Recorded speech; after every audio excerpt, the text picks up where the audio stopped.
کراچی کے علاقے مومن آباد چوک پر فائرنگ، 3 افراد جان کی بازی ہار گئے، فائرنگ کرنے والے ملزمان فرار کر گئے۔ S S P Tariq Mastoi کے مطابق واقعہ ذاتی دشمنی کا معلوم ہوتا ہے، ایک مقتول پہلے جیل بھی جا چکا، فائرنگ کے وقت بات چیت چل رہی تھی، ملزمان کی تلاش جاری۔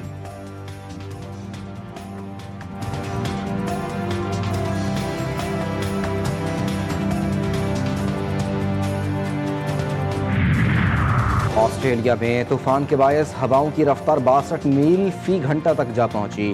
سڈنی کو بھی طاقتور طوفان نے لپیٹ میں لے لیا، شہر میں شدید طوفانی موسم سے دوسرے روز بھی نظام زندگی مفلوج،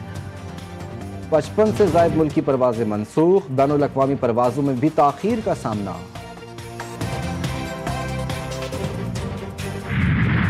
اور کراچی کے مختلف علاقوں میں رات گئے ہلکی بارش، صدر امیجنا روڈ، لائنز ایریا، گلستان جوہر، گڈاپ، ملیر، قائد آباد، سرجانی ٹاؤن، نیو کراچی کے اطراف میں بارش۔ محکمہ موسمیات کا کہنا ہے کہ صبح مزید بارش کا بھی امکان ہے، جبکہ شہر قائد میں مانسون کا دوسرا اسپیل جمعے سے اثر انداز ہوگا۔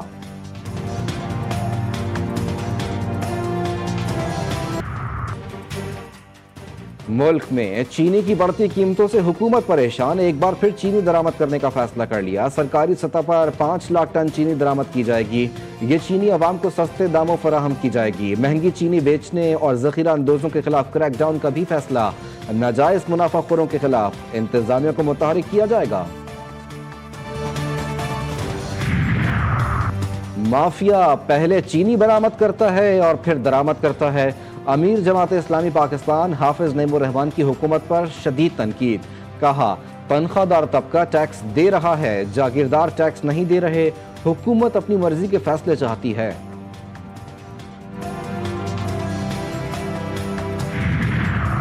محصولات وصولی اور فرائض کی ادائیگی سے ایف بی آر عوام سے عزت و تکریم سے پیش آئے، کسی قسم کی ادارہ جاتی سستی کو برداشت نہیں کیا جائے گا۔ وزیر اعظم کی زیر صدارت ایف بی آر کی ڈیجیٹلائزیشن اور دیگر اصلاحات پر اجلاس میں گفتگو، وفاقی ٹیکس محصولات میں اضافے پر وزارت خزانہ اور ایف بی آر کو سراہا، کہا نئے مالی سال میں محصولات وصولی اور معاشی اہداف کے حصول میں یہی مستعدی جاری رکھیں۔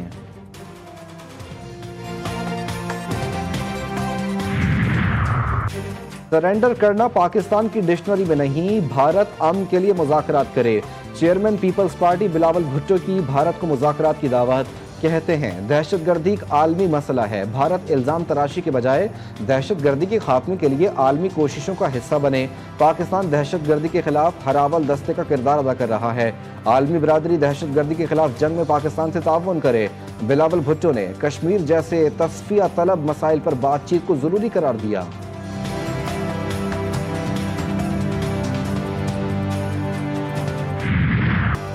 غفلت کے باعث 17 جانیں چلی گئیں، سیاحوں کو بروقت کیوں ریسکیو نہیں کیا گیا، حفاظت کے لیے اقدامات کیوں نہیں کیے گئے؟ Chief justice S M Atiq Shah کا سوات میں سیاحوں کے جاں بحق ہونے کے کیس میں استفسار، کمشنر ملاکنڈ، ہزارہ، کوہاٹ، بنو، ڈی آئی خان اور متعلقہ اضلاع کے ریجنل پولیس آفیسر آج طلب۔ ایڈوکیٹ جنرل شاہ فیصل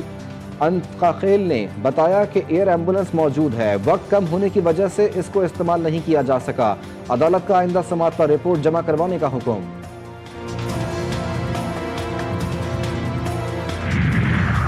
وزیر اعظم سے گورنر خیبر پختونخوا فیصل کریم کنڈی کی ملاقات، شہباز شریف کو سانحہ سوات سے متعلق بریفنگ، وزیر اعظم کا قیمتی جانوں کے ضیاع پر افسوس کا اظہار، متعلقہ اداروں کو واقعات کے تدارک اور روک تھام کے لیے اپنی استعداد کار بڑھانے کی ہدایت۔ ملاقات میں مجموعی ملکی صورتحال پر بھی تبادلہ خیال کیا گیا۔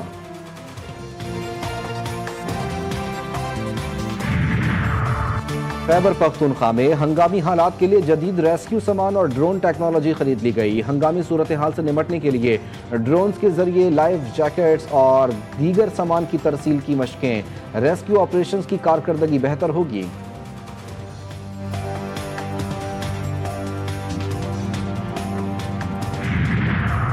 پنجاب اسمبلی میں اپوزیشن کی ہنگامہ رائے کے معاملے پر اہم پیش رفت، پنجاب اسمبلی سیکریٹریٹ نے 26 اپوزیشن اراکین کے خلاف باضابطہ ریفرنس تیار کر لیا، ریفرنس کے لیے سیکریٹریٹ نے ضروری دستاویزات جمع کر لیں، تحریک انصاف کا بھی ریفرنس کا قانونی مقابلہ کرنے کا اعلان۔